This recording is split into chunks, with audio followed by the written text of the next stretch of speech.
Was that your stuff? What? I don't know if I'm hungry or about to shit myself. G'day and welcome to episode 1 of Guns, Hoses and Stretchers. Oh, fuck, I wrote staging area wrong. I'm joking. Are you going to ask questions straight up? So you're just going to say, welcome to episode 2, we're talking about this, and then bam, fire into it. Oh, shut the fuck up.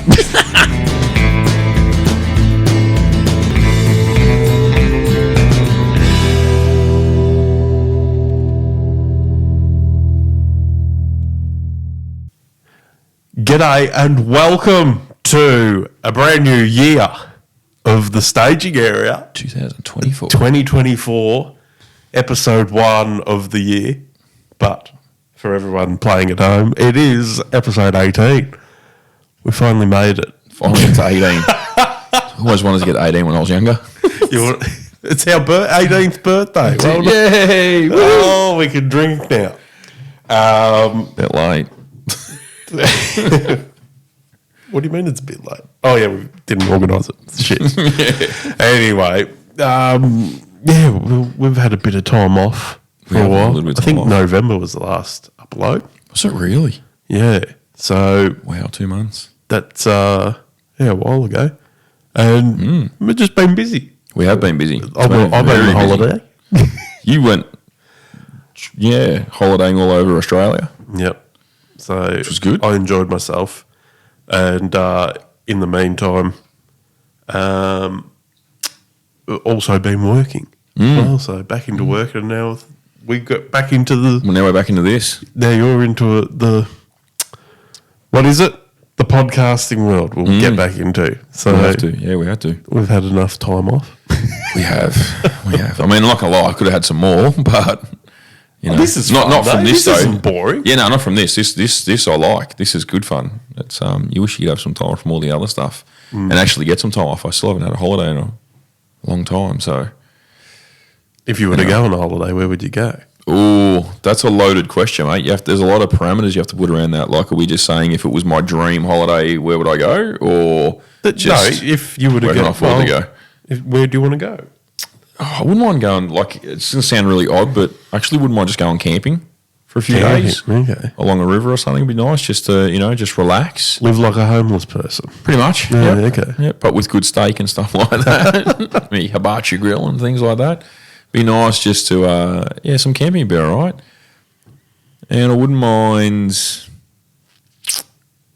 I wouldn't mind going somewhere like if I had the money, you'd go to like Bora Bora or Maldives or somewhere like that, okay. Like, something nice, really. So you are really like detached, but in really nice, environment, see something different, experience the world a bit. So that'd be nice. But no, I could really just go like a nice camping trip for a few days would be good, I reckon. So no phone? No phone. You switch it off? I did that over Christmas. I did that over Christmas for close on 2 weeks, I think it was. Okay. Still had my phone. So you just detoxed off? Yeah, I detoxed. Social media and all that? Yeah, I put it on Do Not Disturb, punched in the numbers that I was happy to call me if, something was going on. And then I spent most of the time with my phone on the counter at home, on the bench at home or whatever, and just didn't really touch it. It was really good. Really good. And then, of course, you get back into work and you need your phone all the time, and now I'm back to texting and emailing and phone calls ringing and social mediaing and all these other... Is that even a word, social mediaing? It could be now. It is now. Well chuck it in. Thank you. Copyright that. Trademark. So now it's just like busy again. Yeah. It's busy again. And as we was obviously talking off air, there's a lot going on at the moment. So it's just been busy. It'd be nice just to have a break, but is what it is. We'll get there. Now, what we thought we'd bring to the table today is, let's bring up. We've already spoken about this topic once before. We're coming back, and now it's we can call it a part 2 or to fuck now I forgot youth crime. Youth crime, mate. Youth crime. It's hitting the news headlines again. But is it? Well, it's always been happening. But now it's getting to a point where it's getting pretty bad. I think we're at breaking point. Queensland, for instance, where the was it the grandmother was stabbed? Yes, it was. Grandmother was stabbed and 5 youths charged or teenagers charged for murdering her for stealing a car. And the poor granddaughter saw it. Watch the whole thing. Hey, it's unbelievable what's happening. So that's what's happening in Queensland at the moment. That's one of many things that are happening in Queensland, I think. And then as for Victoria, I would think when I came back from holidays to hear about the news of the doctor that got stabbed by 2 youths. Yep, 2 teenagers, yeah. Then there was this video that surfaced around a couple of weeks ago. I think this is in St Kilda.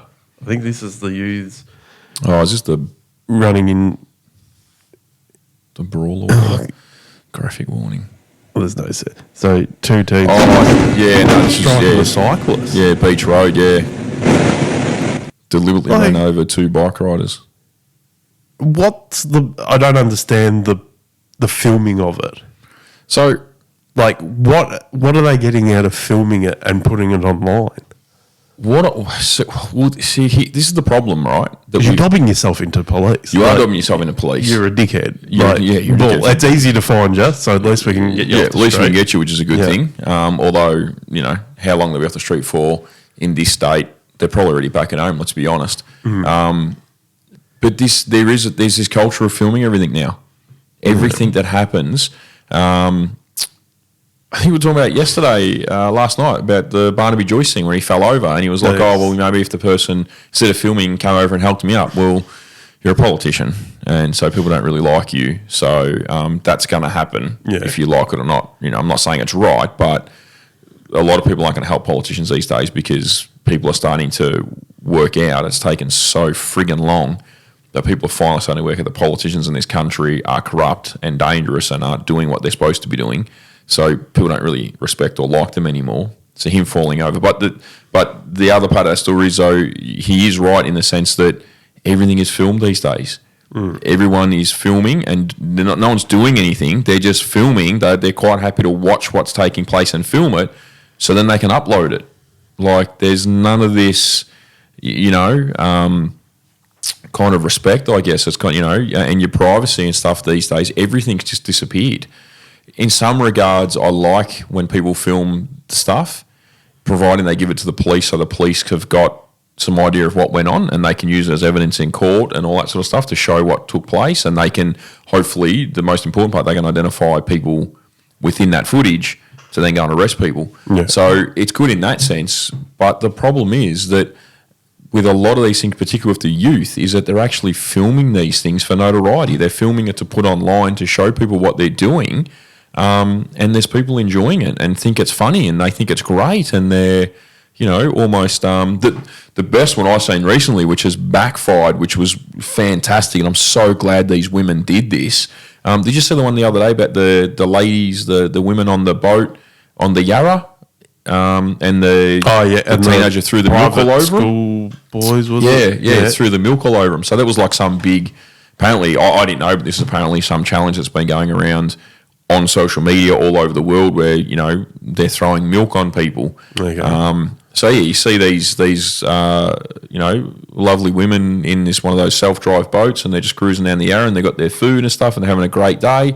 It's sunny. It was a beautiful Melbourne day, which is a bit rare here at the moment. So, they're enjoying their day, and then they go near a bridge and this young kid throws milk all over him and he's filming it, then puts it online.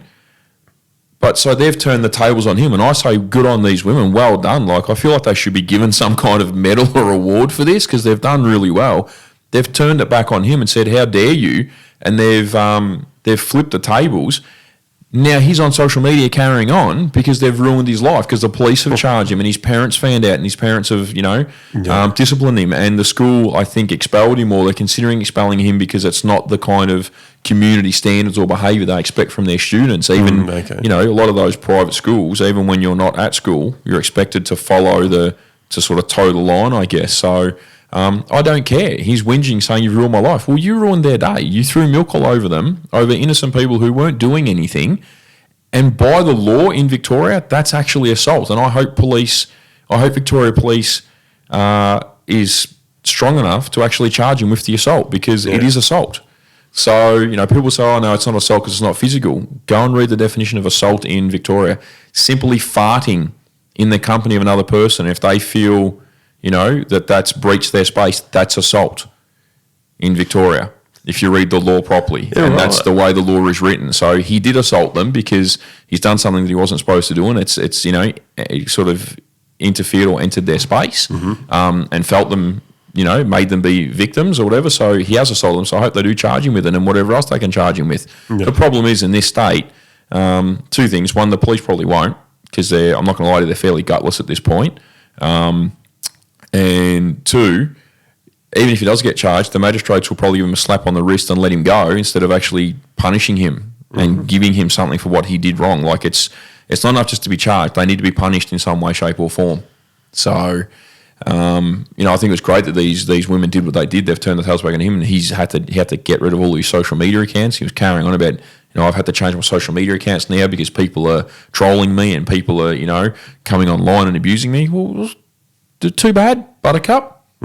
If you don't want to pay for the consequences, if you don't want to meet the consequences of your actions, then don't do it. And this is the big problem. There is absolutely no consequence to these people when they're doing these things wrong. So, I say good on them for what they did. Unfortunately, these people they ran these people. I'm not sure what the victims' injuries. I know one of them was in a coma, I think, for a period of time or something like that. Like one of them, one of the bike riders was, I'm not too sure almost killed. He'll probably never ride ever again, and he's probably going to have lifelong injuries that he may never be able to recover from. These two little assholes will probably get a slap on the wrist, because our police force and our magistrates in particular, our Department of Justice here in Victoria, are absolute fucking pussies. And they do absolutely nothing to these people who are breaking crime, who are breaking the law and creating crime. They do nothing about it at all. So, I think, when you started off, I think we're at a breaking point here in Victoria. We're at a tipping point, and started to see it over the last week or two. There's been a lot of talk about vigilante groups starting to form in communities. Okay. Who are going out at night time and taking kids off the street and moving them on. And there's, a lot of people starting to arm themselves in this state. These youth are arming themselves that are in these gangs to use it as, intimidation. Yeah. You've got other youth in Victoria, innocent youth, who are arming themselves because they're scared that they're going to be stabbed or shot or beaten or whatever with a metal bar or whatever. So they're arming themselves and putting themselves in quite a dangerous situation, but I can kind of understand they're doing it to protect themselves. You've got mums and dads who are arming themselves when they take their kids out to family events because they're concerned about, what's going to potentially take place. And now you've got communities who are also engaging private security firms to come and look after their neighbourhoods at night time, because these gangs are just walking around doing whatever they want and there's no police around. And at the same time, you've got that moron, Shane Patton, the Commissioner of Victoria Police, and I'll say it quite freely, the guy's a dickhead. He's an absolute moron. He's shutting police stations. And Jacinta Allen, the so-called Premier of this state, who's meant to be looking after the people of Victoria, is doing fuck all about it. She is gutless. She is hiding. She is doing nothing. She has done nothing since she's been the Premier of this state. She is just hiding, just like that little weasel Stephen Miles in Queensland, who's also hiding from everything. They're just doing absolutely nothing and letting the whole place be destroyed. And then they'll complain when we literally have vigilante groups taking on, gangs and other groups and whatever it's going to be. And somewhere along the line here, there's going to be some really, those bike riders are innocent people. So I'm not saying they're not, they're very innocent people, but there's going to be young children who are probably going to get caught up in this stuff, like really young children who are going to be killed or injured or whatever it may be. There's going to be mums and dads who are just going out who are going to be caught up in this stuff and injured or killed or whatever it's going, whatever takes place, and they still won't do anything about it because they're gutless and they don't want to admit that they've created a massive problem. Daniel Andrews started this problem in Victoria years ago when he kept saying, we don't have a youth crime issue in Victoria. We don't have gangs in Victoria. We have no problems. There is no issues. Even though every night we were seeing on the TV youth gangs doing home invasions, carjackings, fights in Melbourne in the CBD, brawls with hundreds of people. I want to just take this in a different way. Yeah, go for it, mate. I had this video loaded up and I thought, no, I'll bring it up now. So in my mind, you're saying that Vic Pol's weak and they're not doing their jobs correctly or properly. Yep. Be really clear, I'm not blaming the police officers. Yeah. They are under the pump. They are not being supported by command. Okay. Victoria Police Command, the Department of Justice, Corrections Victoria and the Premier's office are not doing their job. Right. Yeah. The officers I feel for because they are just, they can only do what they can do. Yeah. So now, with this last weekend, the Pride March. Oh, I haven't seen this footage yet. Yeah, I haven't seen this yet. So now we're talking about that, from one side, the law is very weak. Mm-hmm. But when something like this happens, why is it that the police can take a stand against protesters and go for one-on-one with them when they're threatened? I'll play the video. I'm glad. And we'll go. A battle of pride and prejudice. Protesters who disrupted yesterday's march have been quick to point out moments like this. And this. Claiming it was police who instigated the violence that marred the Midsummer Pride March. They did meet us with physical response that was in fact violent. This attack on photographer Alex Zucco prompting the only arrest. I was horribly shaken, yeah. The adrenaline really gets to you. Police insist they were there in peaceful solidarity with LGBT officers, but were confronted by an ugly rabble. One of them was actually heard to say, effing shoot them. And now I don't think that was going to occur, but that's the type of vitriol we were exposed to. You don't get to attack and assault people and think that brings people to the table for a discussion. Barry Brady was a witness and agrees the parade was hijacked. Some in pigs' heads and balaclavas pushed past us, stood in front of the police, taunting them, shouting at them hysterically. Organisers of the Midsummer Festival have released a statement today, twice reiterating that this was a volatile situation escalated by both sides of the protest. Police investigations continue into who was at fault, but those who were there peacefully say the pride of protesters was false. They came to that parade, disrupted it for their own political reasons, and I felt that was a great insult to the whole Pride event. So, looking at that, we're talking about youth crime, and we're saying that Vic Pol's probably, the officers aren't willing to take a stance against youth crime. Mm-hmm. So, but yet they can take on protesters like that. Why can't they crack in a youth's head? Jesus, that's probably going to be extreme. All right, so there's a few things there. I don't. Who were the other protesters? Who were the people protesting? This is what I don't understand. I've tried to understand. I think it's just probably an anti-fascist mob who just was anti-police and they've gotten involved and they don't upset the Pride March, so to speak. So it's, my understanding is those officers were marching in the Pride March, and then they just confronted them, and shit just went to another level. I guess there's a few things there. If there's an organised event and it's Pride March, which doesn't matter what your religious views or what any view you have, if you don't like the Pride March, then don't go. Like, it's as simple as that. Like, if those people want to, march and celebrate their day, let them. They're not doing anything wrong. They're not doing anything to hurt anybody. So, if those protesters have gone there to disrupt that event and they've then challenged police and become physical and assaulted police, then they should be dealt with. It's as simple as that. They should be dealt with. I have no issues with that whatsoever. Because there, as you were saying, with assault, Yep. it can be whatever you're feeling. And if Shane Patton said that the words "fucking shoot them," Yep, that's assault. was mentioned And it's towards the threats to kill. police, you can understand why. That's Yeah, escalated I've like no issues that. with that. There So was- that's fair enough. That's that fair enough. they've gotten aggressive with them. Yeah, because if 100%. you've got someone yelling at you, shoot the fucking Yeah. And when pigs you've or got shoot the bastard. when you've got people in that footage there, so you heard that gentleman say that people were coming in balaclavas and had pigs' heads on. Yeah. If you're deliberately masking your identity, you're clearly going there for violence. You're clearly going there to do things and you're trying to hide who you are. There was also in that footage there, I saw a couple of times the same lady who had like big plastic goggles on. She's obviously brought them with her with the intent that the police are going to spray at some point, or they're going to be, something's going to Probably happen. wasn't expecting a fist or Probably, hand to the throat. Yeah, probably wasn't a fist to the throat. But at the end of the day, the police have to win that battle. So I have no issues with in what's taken place there. If those protesters are doing the wrong thing, I have no issues with that.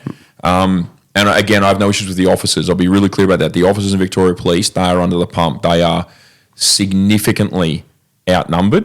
There is not enough being done in the recruitment space to stop these things from happening, and there's not enough being done in the police force to retain experienced police officers or bring experienced police officers back. There's no reward for them to come back or to stay. So, and they're struggling to recruit people at this point. So that's a command issue. That's not the police officers' issue. You said it. You were talking about go after the youth and why they do it then. I'll give you another example, which really pissed me off last weekend. I'm not going to say where it is because I don't want to get involved in that aspect of, but here in Victoria last weekend, there was a well-known motorcycle, I'm going to call them a motorcycle club. Victoria Police classes them as an OMCG, so an outlaw motorcycle gang. They're a very well-known international motorcycle club, which many people would say is a gang. All right, they have been involved in things in the past, and I have no doubt they still are to this day. It is what it is. They've got thousands of members around the world. They were having a national run, and that national run happened to appear here or end up here in Victoria at a particular location. And Victoria Police, the Sheriff's Department, I think Corrections Victoria and some other agencies were there. They surrounded the streets around them, and if these people wanted to come or go from where they were staying and where they were sort of partying, they had to go through police and sheriff checkpoints and Vic roads and whoever else was there at the time. They were basically trying to make it uncomfortable for them and try and isolate them and trying to do the whole we're the law, you're not, we're gonna, rah, rah, rah. Now, in some degrees, I understand why they do that, and in some degrees, I support what they're doing, okay, because they probably had intel that some of these people were probably wanted or whatever, so it's the typical, cops and robbers, cat and mouse kind of game that you play, right? And with these larger organisations, I'll call them, they've been having that interaction with the police forever, and so it's just the norm for them. They're used to it. But what annoys me is they go to that extent to do that, yet on the exact same weekend, I was walking around a fairly well-known shopping centre, and there was youth and there was gangs of youth everywhere causing trouble, and there was no police. Nowhere to be seen. Security were trying to keep people apart, trying to separate people. Security were trying to watch over all these different groups. You could see mums and dads at that shopping centre were like trying to hurry their kids along because they didn't want to be there anymore because they were obviously feeling like, tension here could break out at any time. And there's no police. Nowhere. Now, we know these groups are hanging out at shopping centres. It's where they predominantly create their crime and are involved in these things, or festivals and events, yet there's no police. There's nobody there. And when they are there, they're severely outnumbered and they're not getting on top of it. They're letting these youth move around instead of going, you know what, move on, you're done. You've been warned, you're carrying on, you're intimidating people, you're doing whatever you're doing, move on. And they need to use the consorting laws in Victoria. Consorting laws we used to use very well in this state, where if you're a part of a known criminal organisation or a gang, whatever you want to call them, okay, if you were known a part of that, you could be charged if you were seen to be with those other people within that group. And if you kept getting seen, they will keep charging you, and you could end up going to prison just for consorting with people. Okay. Yet we don't do that here. And then when they're going to detention centres or into prisons, there's nothing to stop them from continuing to make contact with these people and continue to do their operations and do what they're doing. And they're behaving. The youth gangs in our prison system in Victoria at the moment is incredible. And it's not just dangerous for the officers who are trying to deal with these people, but it's dangerous for these people as well.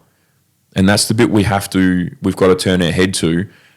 A lot of these kids are getting involved in these gangs. These youth are getting involved in these gangs because they have no other outlet. They're not seeing any other productive way of being a part of society. And so they're joining these gangs. And I'm not saying that's right. I mean, we didn't do it when we were young.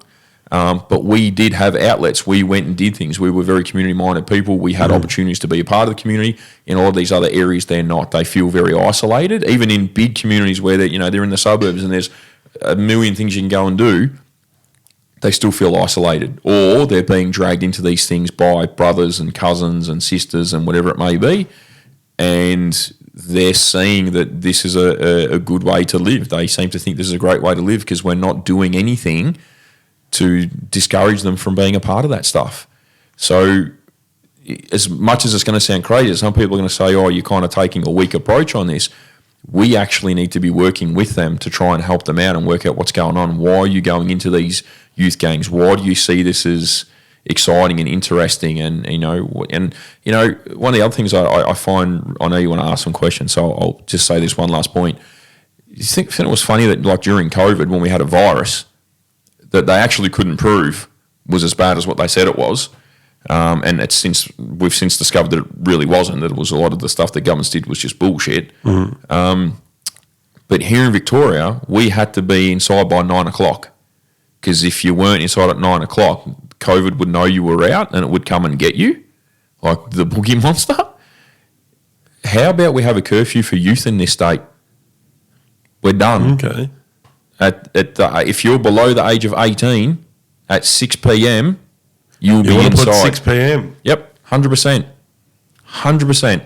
What if? But usually youth sports still working at that time. Yeah. So the curfew rules are this: if you up until the age of 18, if you are caught outside without your legal parent guardian, not a guardian, not your brother or sister who's also 21 or 22, nope.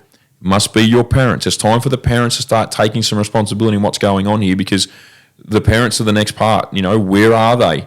Why are your children out late at night? Why are they mixing with these people and going out and doing these things? You have to know that stuff. When we were younger, our parents wanted to know where we were all the time. They weren't stopping us from doing things, but they wanted to know where we were all the time, and they knew where we were. And if we got caught outside of that, you'd cop a flogging. Right? These days, it's no one cares. It's like, off you go, bye-bye. You can go to little Jimmy's house, off you go. And then they don't see them for like 24 hours and have no idea what they've been involved in. And then when they find out their kid's in hospital because they're being stabbed, beaten, or they're being arrested for stabbing or beating someone, they go, oh my God, I thought you were just out at little Jimmy's house. Come on, that's bullshit. You know these people aren't good. You know that. My parents knew every person I hung out with when I was a kid, and they knew which ones I had to stay away from and which ones I was allowed to hang out with because they set that. That's not happening anymore. Yeah. So my idea is you have a curfew. If you're below the age of 18, at 6 p.m, you'll be inside unless you are with your legal parent guardian. And it can't be, you can't be staying at your friend's house and then their parents go, oh, well, we're all going to go down to the movies and at 10 o'clock at night. No. You're not their legal parent guardian. So unless their parents are there, they aren't going out. Start to crack down on it and start having this curfew put in place because if we're allowed to do it for a virus, why can't we do it to start controlling youth crime, which are killing people?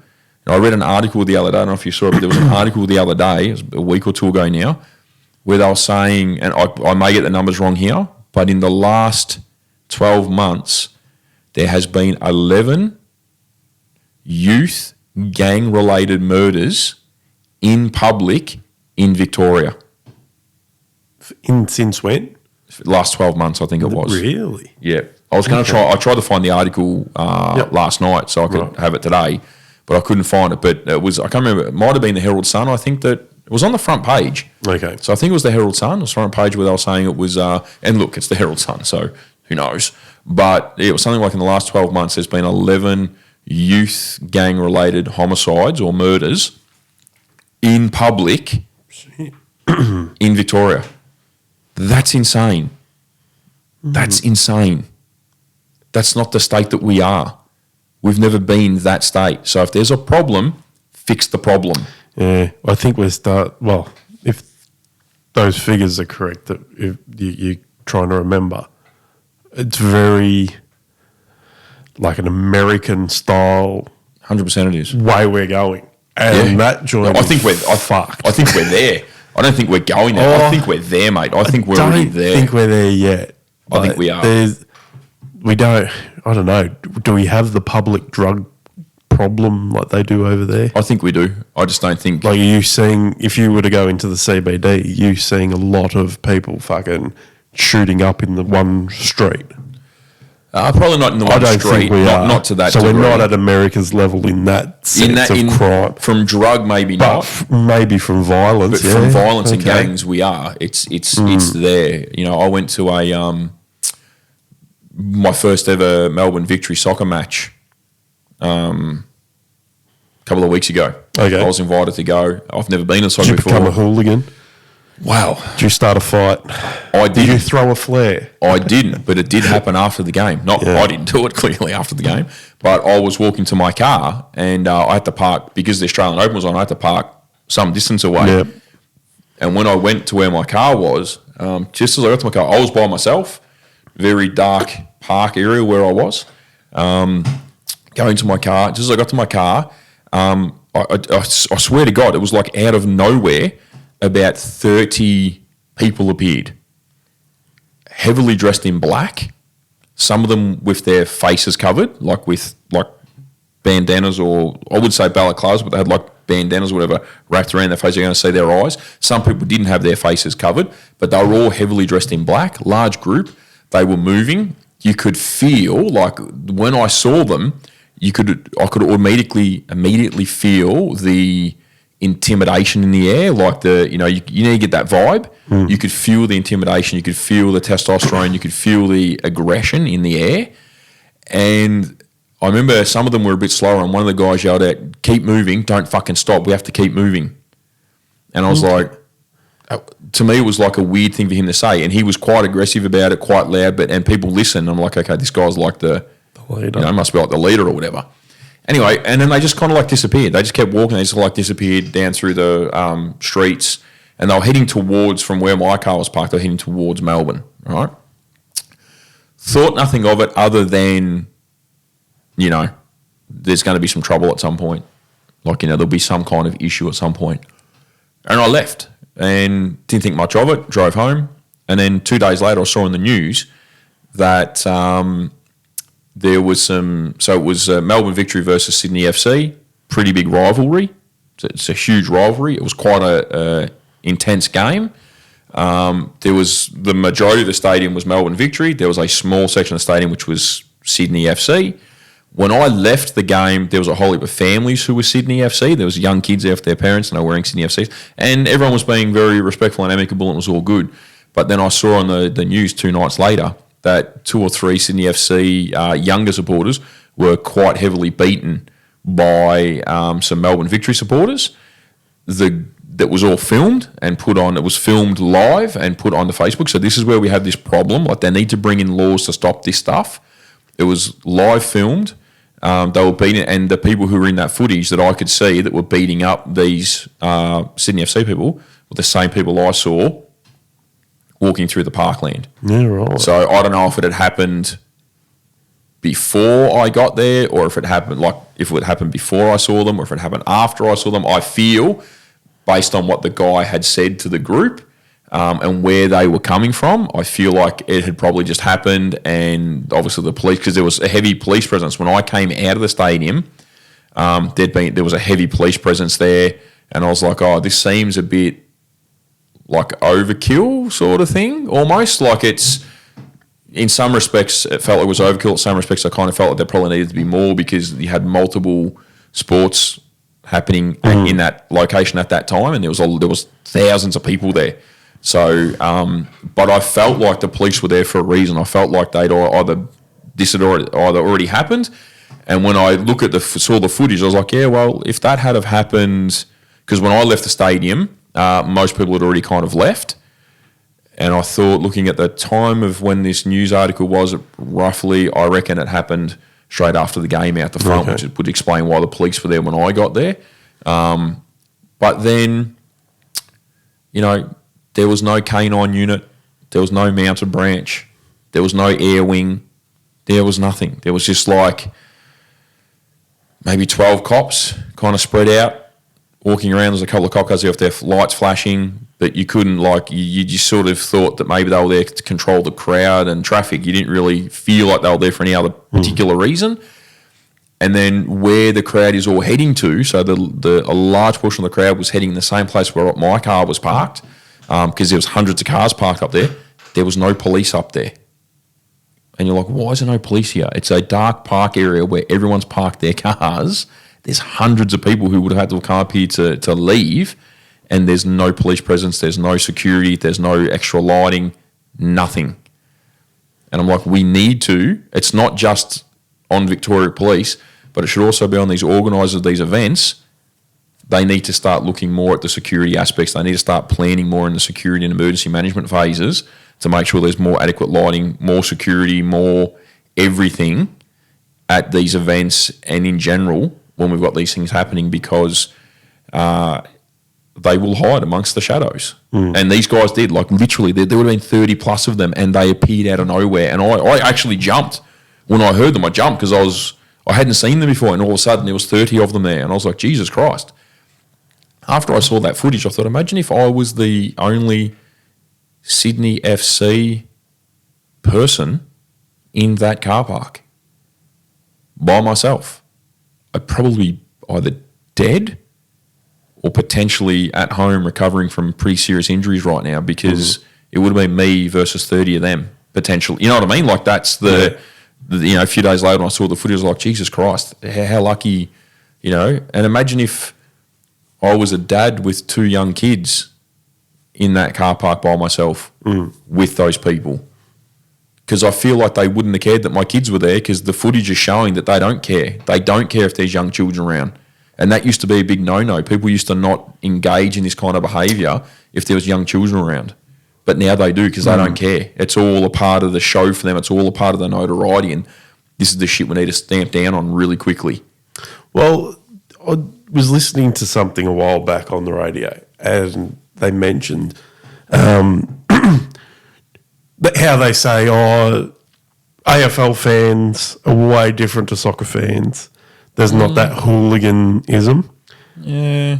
But they reckon now, since phone cameras have been invented and been around, a lot more AFL fights are actually caught on camera. Yep. And showing how fans aren't actually...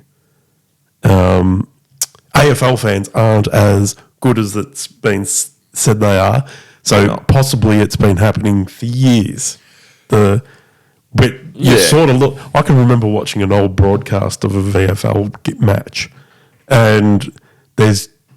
I can't remember who's playing, but there's 2 blokes punching on next to the fence, and the camera zoomed right in on it. They're commenting, the commentators are commenting on how they're fighting. Oh, they're having a bit of a biff down there. But it seems to be, it must be it's always been there. Yeah, it's funny you say that. Violence in sports against spectators. I think definitely, like, you look at soccer in particular, soccer has always had, from its European roots, I guess, there's always been that hooliganism, and quite significant. Like, you look at in the UK, people were murdered. They would murder police officers. They would murder police. They would murder anyone from the opposing. The teams, you would have like your supporters, and then within the supporters, you would have like your hooligans within those groups. These hooligans would arrange matches, like they would arrange fights either prior to or after the matches, and people would take weapons, and people would be like People were killed during these fights. I remember watching a documentary years ago. I can't remember what it was called now, but I remember the documentary was about the hooligan group, the Chelsea Headhunters, who were supporters of the Chelsea Football Club in the UK. And I think their group was called the Chelsea Headhunters, and they were said to be one of the most feared, most violent group. And this guy actually a reporter went undercover to join the Chelsea Headhunters to find out what they were all about. And some of the stories that they told him led to convictions. One of the guys was talking about how they were coming home from a game one day. They'd just been involved in this fight with another group. They had beaten the other group pretty badly, but they were all still amped up. And then they were walking home and they saw a police officer who was walking along the train line who was there to, just to check the train line. And they beat him and killed him just because they were amped up and they wanted to fight someone else.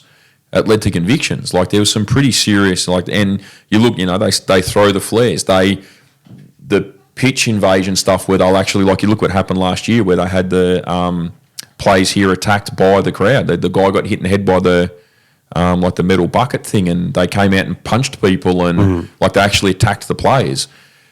That stuff doesn't happen in AFL. You don't see that stuff in AFL, but certainly there is definitely violence within AFL amongst the spectators. I remember doing security years ago, a long time ago now. You probably remember when I did security a very long time ago.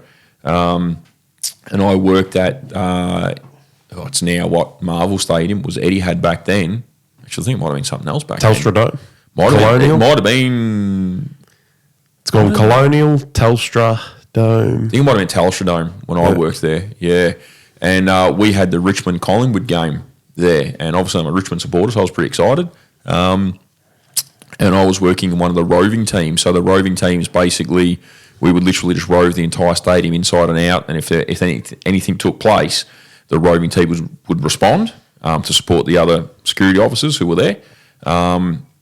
And there was a massive brawl on the first level, or ground level, if they want to call it, between Collingwood and Richmond supporters. Probably, it was just, I think we're in the fourth quarter maybe, and one of the dudes from, was wearing Collingwood stuff, he was stabbed 3 times. Mm-hmm. Someone broke a glass and then they used it to stab him 3 times. And then, it was huge, and we had to shut down the whole section and, had to move people out. I worked the cricket.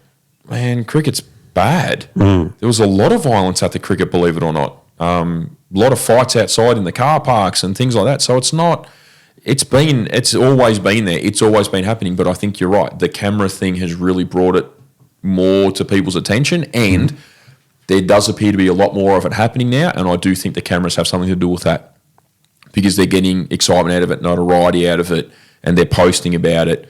And so there seems to be a lot more of it happening these days. Plus, people don't seem to have the respect and discipline like they used to either. The younger generation does have. They are a lot worse when it comes to that respect and discipline aspect of things. And so it's a lot easier for them to fire up and for whatever reason. And then, it's crazy because I just... one of my biggest fears about all this stuff is, obviously you have fears for the victims, you have fears for families, but one of the things that I'm probably most fearful of is all these young people who are doing these things. They don't realise the implications on their lives. If you hit somebody the wrong way, they fall and hit their head and they die, you're now going to prison for manslaughter. That's following you for the rest of your life. Not only have you just killed someone who you probably didn't intend to kill, let's be clear, they probably didn't intend to kill the person, but they just wanted to hurt them and have that adrenaline from the fight. But now you've killed that person, you're going to prison for that. You're never going to get a passport. You can, when you rehabilitate yourself, you can never leave this country. It's going to follow you forever. You're always going to be known as the person who killed that person. And you're always going to live with that for the rest of your life. And even when you do get rehabilitated, you're still going to live with that. It's not... That's the bit that scares me the most, is these young kids actually don't understand what they're doing to themselves. Yeah. And that's the big thing we need to step in on. Yes, we need more police on the streets. We need to step in. We need to be a bit stronger in that space. Corrections Victoria need to be stronger in the way in which they're dealing with them. The government, really. At the end of the day, this all comes back to the government. This all comes back to Jacinta Allen and her government. She is responsible. She needs to make the decisions. So they need to come back. But one of the big things in amongst all this, you've got your extra policing, get them out there, get them back on the streets. There needs to be some movements in Correction Victoria and within youth justice to make sure that when they get sent, if they are getting sent to these detention centres or prisons, whatever you want to call them, that they're actually being rehabilitated. They're not being allowed to continue this behaviour. And I can tell you right now, they're continuing the behaviour. They're not being, it's not, we need to stop that from happening, get these kids education, and we need to start making sure that when they come out or when they're in there, they're actually being rehabilitated and understanding what is going on here. We need to make it clear to them and to everybody that crime doesn't pay. Short term, but long term, it doesn't pay. And we need to make sure that it doesn't pay short term either, because then they're going to go, you know what, I don't want to be a part of this. And the parents have to be a part of that. The schools have to be a part of that. Sporting groups, organisations, everyone. It's everyone's responsibility. We all have to be a part of it. If we don't start doing something now, we are going to be in a really bad situation very soon. We're already there, but it'll get a lot worse. So, well, we'll finish it up now. But Okay. before we turn everything off, do you have another? we'll finish it with a good news. A youth that is actually doing something with their time. Would you say that would you say the public transport system is safe? I would say no. No. Well, this news story says it is. He hasn't seen all the other stories, clearly. A teenager has visited every metro station in Melbourne in less than 24 hours. The 16-year-old rail enthusiast spent a year planning the feat after a number of unsuccessful attempts. It came down to the wire, but in December, Eridani Wheeler-Vlace completed the adventure in 18 hours, 40 minutes and 13 seconds. See? It's safe. I was just trying to conserve my energy because, I didn't get much sleep, getting up early, going to bed late, and most of the time I was just thinking about my next changeover. What an effort. Metro presented the high school student with a crystal train this morning to mark that impressive journey. See? Good on her. Like, it's Youth good. It's good to see someone doing using the public something good transport for their time. Yeah, safe. That's good. I'm not sure why you'd want to do that, but 18 hours though on a train. That's a lot. 18 hours to visit every metro station in Victoria. That's just you'd have to go one way down the line and probably have to shoot back. You'd have to come back. I would imagine she just had to keep going back to Flinders Street. Saw some of it twice. Because probably did the Sydney Loop 4 times because that looked like more than 4. Every track does 4. Yeah, I can't. I mean, good on her. Obviously, she had a goal and she's an enthusiast, so it's great to see that she's actually, she's doing something well. So there you go. Get out. If you're a youth and you're thinking about starting a life of crime, ride a train first. No, that might actually encourage them because they'll get bored and start graffitiing. Every metro Even train. I'd probably start graffitiing at that point. I'm not going to lie to you. No, ride every metro visit every metro train station. Just don't get off at Broadmeadows. Maybe actually Broadmeadows doesn't seem to be the worst anymore. I don't think. I think they say Dandenong is the worst town, or maybe Frankston's the worst town in Victoria. Is it really? I know. Yeah, like obviously when we were growing so up, Broadmeadows lost its status. Yeah, Broadmeadows don't encourage them to get it back up there because it's good that it has. But Broadmeadows was pretty bad for. It was always the place to you sort of didn't go there. You used to always see those memes of like Simba and his dad on the top of the hill, and they're like, "Oh, what's that shadowy dark place?" And we'll say, "Oh, it's Broadmeadows, Simba. We don't go there. We don't go there." But you don't say that anymore. It's always It has changed Broadmeadows. It's definitely different now. Frankston does have a pretty bad name these days. Dandenong's kind of always had a bad name. Yeah. And sort of Sunshine yes. has always had kind of like, too. the Sunshine's always kind of had a bit of a bad name. But I often wonder, growing up in Broadmeadows, if I had have stayed doing high school, I don't know where I would have ended up. Again, but this don't know what it would have been like. This is where it does come back to the communities that you're in can make a difference. Not always, but they can make a difference. And this is where I think, it's not just, the police that have to be a part of that process, because as I said before, the officers are doing the best job they possibly can, but command needs to pull their finger out and start making things a little bit different and stop lying about what's going on and start getting a bit tougher, and the government needs to do a hell of a lot more. But it also comes down to community engagement, community interaction. We need to get, we need to have people out on the street. I used to see like people like, what's his name? Les Twentyman and people like that, used to be out on the streets all the time interacting with these youth. He still is. He's appearing on the news. Yeah, he still is, but there's not enough of him. We need more people like him out there, and we need more people who are trained in that space, and we need them working with the police and with corrections, and we need to see them out there on the front line disrupting this behaviour, and we need to bring things in place to get things back in line a little bit. And a part of that process, we need to listen to these young people. Like we have to listen to them as well. What's making them want to do these things? Why do they, and if they say, look, it's just for fun, well, okay, it's riding a motorbike's just for fun. Why is it the violent aspect of it? What's making you want to be a part of that stuff? Why do you want to break in? Why do you want to steal things? Why are you running over people who are riding their push bikes? Why are you, holding people up and stealing their phones and their laptops? Like let's get to what the root of all these things is and start working on solutions for them. And we need to bring in programs where they're seeing that this idea of what you're doing, it will end badly at some point. Some way, shape or form, it's going to end badly for you, and we don't want that to happen. We literally, there's a lot of people out there who don't actually want this stuff to happen. We want, we want all of our youth to be protected, looked after, not in danger, and getting the best out of their own lives and being able to have a great future in doing things. So there's got to be more solutions. There has to be. And we've got to hit the ground, but we've got to do it now. We can't wait any longer. We have to do it now. And if there's some people who we just can't help, then we need to, as a government and as a society, as communities, we have to decide, well, then what happens then?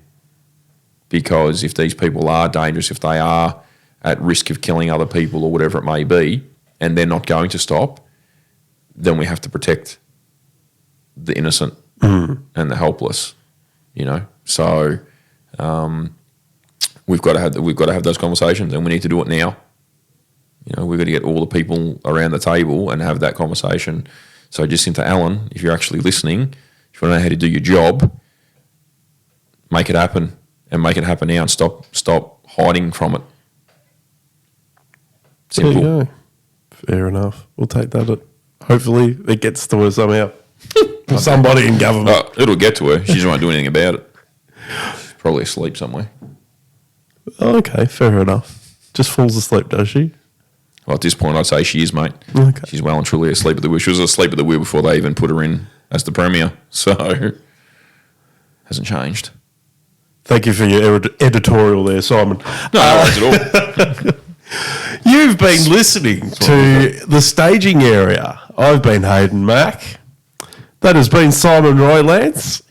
You've, get us on Spotify, Apple Podcast, YouTube, Rumble,